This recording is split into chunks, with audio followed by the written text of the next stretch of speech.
O arrendamento rural é a modalidade mais antiga entre os contratos agrários, mas na hora de regularizar a situação fiscal, os produtores têm que ficar atentos. Isso porque existem divergências entre contratos de arrendamento e de parceria. E para isso está em vigor desde outubro a Operação Declara Grãos 2023, uma iniciativa da Receita Federal que ajuda na notificação de contribuintes se regularizarem. E sobre esse assunto, eu vou conversar agora com o advogado tributarista da Bioc Empresarial, o Rafael Marim. Olá, Rafael, seja muito bem-vindo aqui ao Mercado e Companhia. Olá, boa tarde, Priscila, tudo bem? E boa tarde aos telespectadores. Rafael, o foco da operação da Receita Federal este ano são as divergências, entre arrendamento e parceria, arrendamento rural e parceria. Qual que é a diferença desses dois contratos? Explica melhor para a nossa audiência. Tanto na parceria rural quanto no contrato de arrendamento, o proprietário do imóvel rural, ele cede o uso para um terceiro. Na parceria rural, o proprietário, ele divide os riscos com quem produz.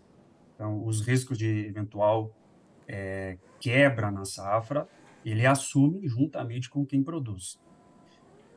E, por óbvio, também que ele vai repartir os lucros com quem produz. Já no contrato de arrendamento, isso não acontece. A cessão, né, de parte desse imóvel para a produção desse terceiro, só que não há a divisão de riscos.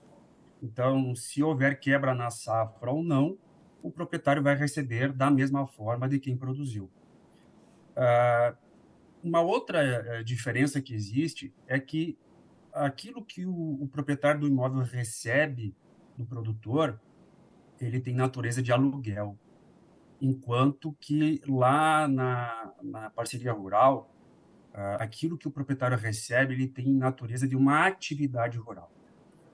Significa, portanto, que na parceria rural, em que pese haver esta divisão dos lucros e dos riscos, dos lucros e dos custos, existe uma vantagem fiscal, o que não acontece no arrendamento.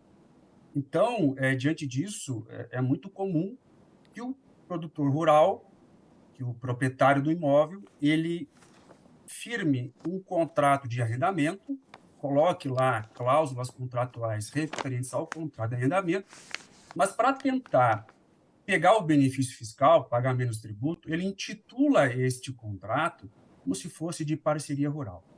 Então, é exatamente nesse aspecto que a Receita Federal está olhando, porque ela não presta atenção no título do contrato propriamente dito. O que ela vai analisar são as cláusulas, né? E se as cláusulas forem de contrato de arrendamento, então ela vai descaracterizar aquele contrato de parceria rural e vai aplicar os percentuais de alíquotas fiscais referente a este contrato. E qual que é a principal orientação que você traz para os produtores rurais para que eles não cometam aí esses e outros erros também, para eles ficarem aí mais blindados?